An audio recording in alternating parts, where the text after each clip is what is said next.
the better way to looking to take and make reality our Olympic boxing. And there's an order, and the WBC is the WBC. I cannot compare to anybody else. And he signed a contract. He fought to fight for the WBC title. But you, the WBC, think that you better than everybody, don't you? So since you, the WBC, and you got the fucking green belt, which don't mean fucking shit. Terence Crawford just got hit with the unthinkable, a blow no champion ever sees coming. The WBA president has officially stripped away his boxing license, and the timing couldn't be more explosive. Just days after Crawford filed a $50 million lawsuit against the WBC. They say he didn't follow the rules. Then he jumps to super middleweight and sets up what feels like the fight of the century.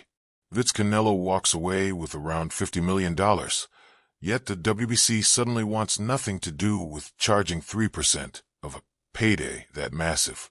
What began as a simple argument over sanctioning fees has erupted into a full-scale war between Crawford and the most powerful forces in the sport. Crawford's rebellion isn't just another boxing scandal. It's a direct shot at a system that has ruled the game for generations. His move rattled the foundation of boxing, and the backlash came fast. Mauricio Sulaimán snapped back. Ryan Garcia called him a coward. Eddie Hearn likened it to skipping out on a restaurant bill. And Tim Bradley insisted this was never about the money. It's about something far bigger, control. So how did one lawsuit turn into Crawford being blacklisted by the very institutions that once praised him? Let's break it down. He did not comply with the rules. Then he moves up to super middle and makes the fight of the century, beats Canelo, makes $50 million or around that. The WBC absolutely is not going to charge 3% of such an amount. Just weeks ago, Terence Crawford, the undefeated welterweight king and one of boxing's greatest pound-for-pound fighters, sent shockwaves through the sport when he filed a $50 million lawsuit against the WBC, accusing them of corruption, favoritism, and unfair ranking tactics after they stripped him of his title. It all started when Crawford refused to pay the WBC sanctioning fees after his mega fight with Canelo Alvarez, and in return, the organization didn't just punish him, they erased him from their rankings altogether. Paying your ass shit. Fuck you talking about pay you $300,000. What makes you so motherfucking better than any other sanctioned bodies, huh? Crawford didn't stay quiet. He struck back with legal action, insisting he was being punished simply for telling the truth. But what came next was even more stunning. Just days after the lawsuit dropped, WBA officials yanked his boxing license, citing disciplinary issues and violations of fighter conduct.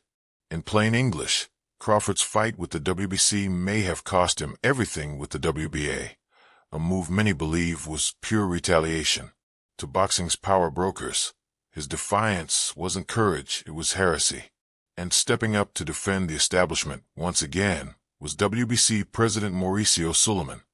We made a very clear 0.6%, which is $300,000, with $225,000 going to the Jose Sulaimán Boxers Fund, which is to help former fighters in need. When asked about Crawford's growing rebellion, Mauricio Sulaimán didn't back off. He doubled down. There are rules and there's an order, he insisted. Crawford signed a contract, fought for the WBC title, and knew exactly what those rules were. If he doesn't want to follow them, Sulaimán said, that's fine. He can go another direction. To him, Crawford's lawsuit isn't some noble fight for fairness. It's a superstar refusing to play by the same standards everyone else lives by. He even tried to soften it with a diplomatic touch, saying they held no hard feelings, and had even signed a cardboard poster for Crawford at the convention, wishing him well. Rules, and there's an order, and the WBC is the WBC. I cannot compare to anybody else. And he signed a contract. He fought to fight for the WBC title. He fought to fight for the undisputed title. He knows the rules. He does not want to abide by the rules. It's okay. He can go other ways. Publicly, it all sounded calm, almost forgiving even. But behind the curtain, Crawford's license was already being quietly put on ice. While the WBC talked about respect and protocol, insiders whispered that the sanctioning bodies were moving in unison, mounting a quiet campaign to push Crawford out of the sport. And that's when the rest of the boxing world started chiming in, some stepping up to defend him, others turning their backs without hesitation. I have no idea. I talked to everybody. I have no hard feelings to anyone. We ended up the convention with the WBC Cares initiative. We had a very nice cardboard of champions, including Terence, and we all signed a nice cardboard signature of Terence Crawford. We're gonna send it to him, wishing him the best. If the path crosses again, perfect. Rising star Ryan Garcia didn't hold back for a second. Crawford should have talked his talk before, he said. When Crawford needed the WBC, Ryan claimed, he stayed silent. But now that he's made his money, he's suddenly acting like he doesn't need them anymore. That's cowardness, man. And he didn't stop there. Ryan even questioned the financial side of the whole mess, asking, the only thing I don't agree with is, why is it $330,000? Say Crawford should have talked his talk before when he needed him. He wasn't talking like this. Now that he got the money, the cash, now I don't need WC to get me an opportunity. Now I'm gonna say, yo, fuck y'all, blah blah blah. To me, that's a little cowardice, on his part. But guess what? Only thing I don't agree with is, why is it 330,000? That's what I don't like that amount. That's the percentage. That's how the whole system works. You fight for their belts. You pay their fees. For Ryan, this isn't just about cash. It's about principle. His message couldn't be clearer. If Crawford wanted to be recognized as an undisputed champion, he should have respected the same structure that crowned him in the first place. It's a classic generational collision. One fighter defending the system that built him, and another trying to rip it apart. But then a retired champion stepped in with a completely different angle, and his theory shook fans to their core. You already know the damn rest, hey? Oh, this Terence Crawford is going on. But they all missing it. He missing it too. This ain't about no damn WBC. Boxing analyst and former champion Tim Desert Storm Bradley didn't hold back at all. You already know the damn rest, he snapped. To him, this whole thing has nothing to do with the WBC drama. This ain't about no damn WBC, he said. It's about Hamzah Sheeraz. It's about him getting that strap without ever having to go through Crawford. I'm gonna keep the buck with you. Oh, I want y'all to think, man. I told y'all, this is the channel to make y'all think. This about Hamzah Sheeraz. Bradley argued that the sanctioning bodies weren't punishing Crawford for skipping fees. They were clearing the runway for their own chosen fighters. He connected dots most fans hadn't even noticed. Hamzah Sheeraz, a rising star with serious backing, was suddenly being fast-tracked toward a title shot the moment Crawford was stripped. Whose guy is that? Think about it, Bradley warned. It's about him getting a strap. That's what this is about. It's about him getting a strap. That's what this is about. Whose guy is that? Who guy is that? Think about it. That's what this is about. It ain't about the money. This is politics, plain and simple. It's about power, not principle. Bradley's words sparked a storm of speculation. Crawford's punishment wasn't really about money, but about who gets to rise and who gets pushed aside. And while Bradley dissected the politics, promoter Hearn took a more practical angle, delivering one of the most unforgettable analogies of the entire saga.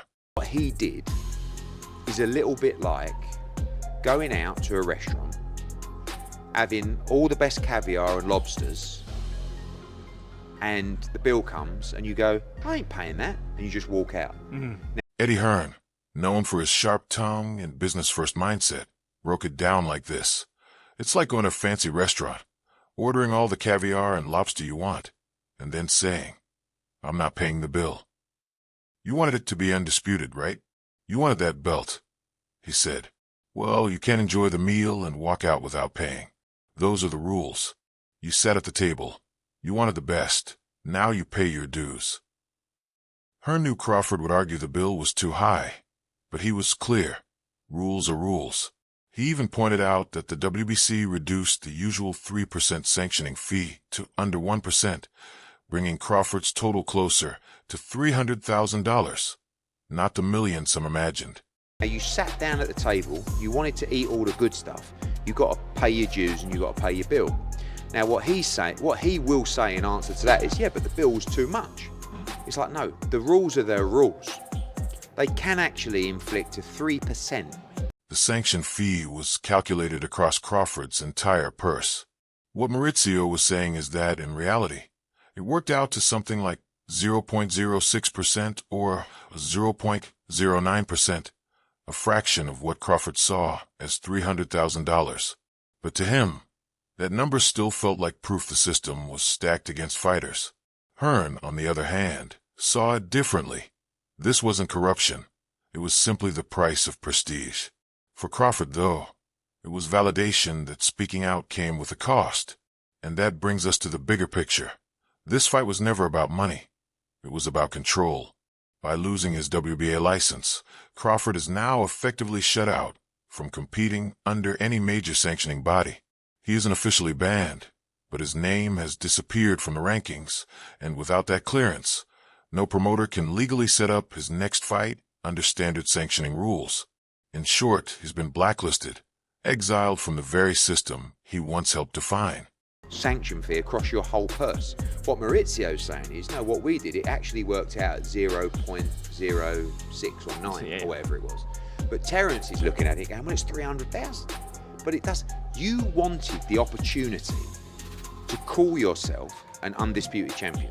Insiders say this was pure retaliation for his $50 million lawsuit, a warning shot to any fighter thinking of following in his footsteps. For Crawford, it means no sanctioned bouts, no title defenses, and no paydays under the WBA's watch. It's boxing's version of being erased, not because of skill, but because of politics. But here's the twist. While they think they've silenced him, this might be the moment Crawford's voice grows even louder. His fight has reignited a debate that's been simmering for decades. Should fighters be forced to pay sanctioning bodies that already profit off their names? Or is it finally time for the sport to demand transparency? And it is just regrettable, not even a thank you or I'm sorry, taking a different route, no response. I wish him the best. But this is not. The WBC is huge, it's great, it's about greatness, and I'm relieved, to tell you the truth. Even Dana White, the UFC boss, recently chimed in, calling boxing structure outdated, bloated, and broken. Errol Spence Jr. added his voice, insisting there needs to be accountability for where sanctioning fees actually go. We don't know if it's funding fights or funding parties, he said, cutting straight to the heart of the controversy. You don't have to be a fucking rocket scientist to see what's going on with all these guys. They're all these guys that are crying the loudest are the fucking problems. They're the problem, every one of these guys. Fans are asking the same question now. If fighters like Crawford can be stripped, sued, and silenced for speaking out, who really runs boxing? Crawford's license might be gone, but the fire he lit could spark the biggest shakeup the sport has seen in decades. He may have lost his official titles, but he's become the face of a new resistance. For now, he stands alone, a world champion without a country, stripped of belts, sued by the WBC, rejected by the WBA. Yet one thing is crystal clear. He's not backing down. They can take the belts. They can take the license. Set a voice in the boxing community, echoing Crawford's defiance. But they can't take the truth. The system is finally being challenged. Crawford may no longer be undisputed inside the ring, but outside it, he's waging the most important fight of his career for fairness, respect, and the very soul of boxing. So what do you think? Did the WBA go too far? Or did Crawford cross the line by defying the system that made him a star? Drop your thoughts in the comments, because this story is far from over. And if you thought this was wild, just wait until you see what Crawford does next. Yeah, definitely change. We definitely see You know, there need to be some account of where's the money going, you know? Because, I mean, we don't know. Is it going to, because all we see is like them having, you know, big dinners at fights and big dinners fights and, you know, they have big, what's the things they be throwing? Big annual, conventions and things like that. So. All right, folks.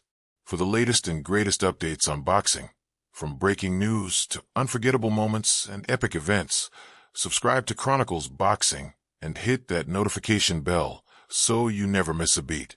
Don't forget to check out our other videos, too. Until next time, peace out. Fuck, you can take the fucking belt. It's a trophy anyway. The fuck am I paying you every time I step foot in the